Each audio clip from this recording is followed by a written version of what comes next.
saya ingin mengangkat satu fenomena yang mungkin ekstrim di pandangan umum, bahwa Muhammad Rasulullah yang kita kenal dianggap sebagai orang pertama yang membawa Islam. Apa betul? Kita lihat nanti apa kata Allah Subhanahu wa taala di dalam firman-firman-Nya.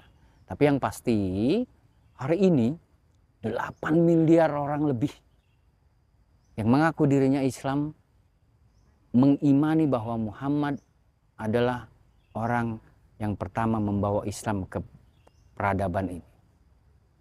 Tapi sesungguhnya tidak demikian. Dia hanya meniru. Dia diperintahkan bahkan oleh Allah Subhanahu wa taala dalam satu firman untuk mengikuti orang tersebut.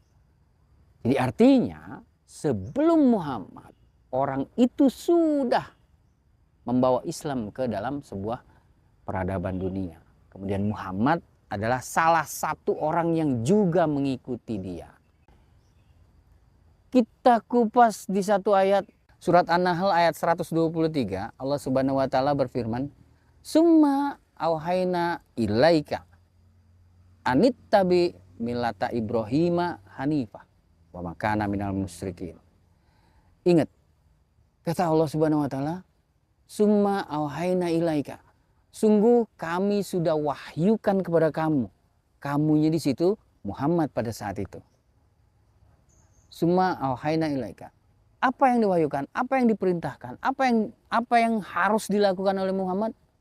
Anittabi. Ikuti, kata Allah. Ikuti apa? Ikuti siapa?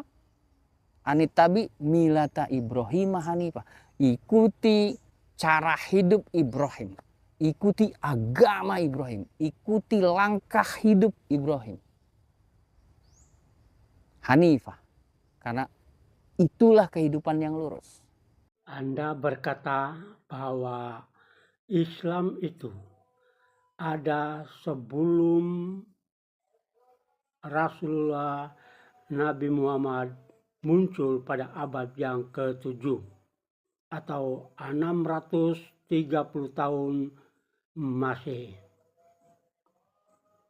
Kalau Anda berpendapat begitu atau mengimani begitu, lalu bagaimana Anda menangkapi teks Al-Quran di dalam surah Al-Taubah ayat yang ke-100 yang berbunyi begini. Orang-orang yang pertama disebut Muslim atau Islam atau Muhajirin atau Ansar adalah para sahabat Nabi Muhammad. Kalau ayat ini benar, bahwa orang-orang yang pertama disebut sebagai Muslim atau Islam adalah para sahabat Rasulullah, bagaimana Anda mengatakan bahwa Islam itu ada sejak dari zaman Adam, Abraham, dan para nabi yang lain?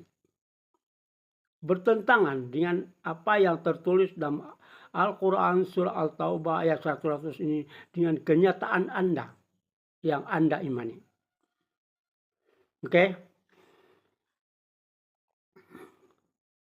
Dan hal yang kedua,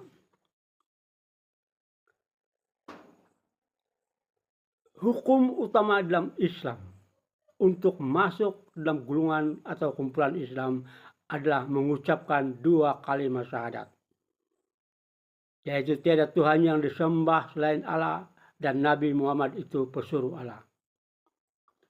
Lalu sejak kapan Adam, Abraham, Musa, Daud, dan para nabi yang lain mengucapkan 2 kalimat syahadat ini sebagai pengakuan mereka sebagai mereka adalah orang Islam? Ini juga bertentangan dengan kalimat yang Anda imani, bahwa Islam itu ada sejak para nabi terdahulu.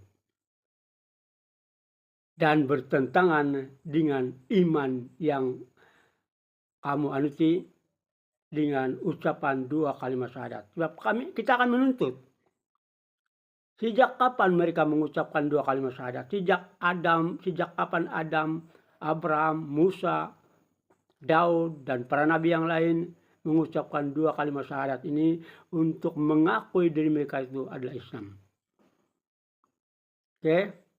Hal yang kedua, Anda sudah memecik di dalam Al-Quran surah An-Nas 123. Di sana menyebutkan bahwa hendaklah kamu